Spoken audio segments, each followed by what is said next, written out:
appear they're quietly preparing for a plan B. Let's bring in townhall.com managing editor Spencer Brown and former congressional staffer Garrett Ventry. Gentlemen, thank you both. I don't know, Spencer, when I hear things like that, whenever you're reticent as a candidate to really throw your name out there, it always seems to me like there is some lingering doubt. I think that's a fair assessment. I think there's definitely doubt here, and that's because how many times in the last year, 6 months or so, have we heard talk of President Biden going to Delaware or to Camp David to meet with his family to supposedly make this decision on whether he should run again?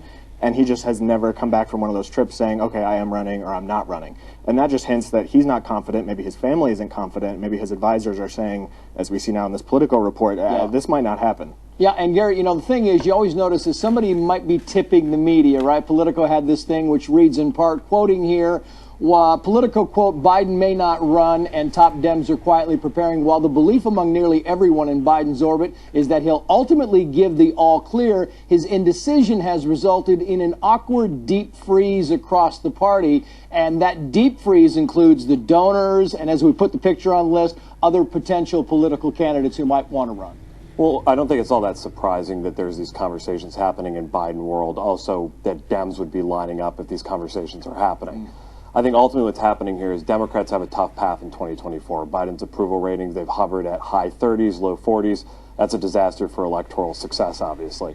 On top of that, you look at the economic picture, 6 to 9% inflation we've been dealing with, border crossings, you know, skyrocketing there, crime skyrocketing internationally, you know, Russia invaded Ukraine. There's a China spy balloon that flew over the entirety of the United States. Right. So they've got real problems going into 2024, whether it's Joe Biden or another Democrat. Yeah, and you bring up numbers, and I want to put these up because I keep going back to these numbers. And this was probably 3 weeks ago, a little over 3 weeks ago, but it's still relevant. This is the AP saying who should lead the Democratic Party. And remember, these are Democrats they asked solely. And you see there, who should lead? The president at 12%, other 21%, no answer, 31%. Spencer, that is really bad news if you're a Joe Biden fan. Oh, absolutely. And there's so many more reasons for Democrats in the next 2 years that he has left before he'd be up for election again, that could get so much worse. Because as Garrett was just mentioning, you know, the border is not going to get any better once Title 42 goes away. The economy, the one thing he's been bragging about is unemployment, and that's probably going to spike according to most of the experts looking at what's happening with inflation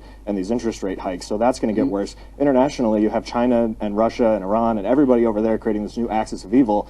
Nothing at home or abroad is getting any better, and there's going to be a lot of people looking for anyone but Biden to vote for. And we're going to talk in that in 1 second, but the last question will be on this topic. Then you've got Kamala Harris, and if Joe Biden is unpopular in the Democratic Party, Kamala Harris is really unpopular in the Democratic Party. Which is a hard feat, really, to do, that she's able to do that. Right. I think the person who's probably licking their chops most here is President Trump. I think there was a Hill Harris poll that came out this week that shows him not only beating GOP primary folks like Nikki Haley and Ron DeSantis by over 20 points, shows him beating President Biden 46 to 41, matches strongly with an ABC poll that we saw earlier, him beating Joe Biden by 3 points as well. So I think you're going to see a lot of chattering here from Democrats. Kamala Harris, Bernie Sanders, 81-year-old socialist, has lost twice. Pete Buttigieg is another candidate. He can't handle any of the crisis supply chain or the train crash that's happened in Ohio. So they've got big problems going into 2024, whether it's Biden or not. Pete Buttigieg's candidacy is just doing this, and I can't believe it. I just want to get you to expand on that, if you would, this axis, right? You're talking about Iran and Russia and China. This appears to be getting more dangerous, especially if China really does give lethal weapons to Russia. Yeah, absolutely. Even just today, as President Biden was making his way back from Poland, China's top diplomat was meeting with leaders in Russia. And so you have that going on. Then you have this deal that's been inked between the Iranians and the Russians to manufacture more of those kamikaze drones there to use against the United States supplied arms that Ukraine is using to try to fight Russia. And it's at the same time, Biden's trying to do this Iran deal still. It's not working. Yeah, 10 seconds, Garrett. No, I mean, Spencer's right. This goes into larger problems under Biden. We've just seen, you know, whether it's domestically or foreignly, the world is getting weaker under his reign. And it's scary. I mean, the whole thing is this thing, it starts to get really close and really scary. Spencer, Garrett, thank you both for coming on. We appreciate it. Thank you, Jake.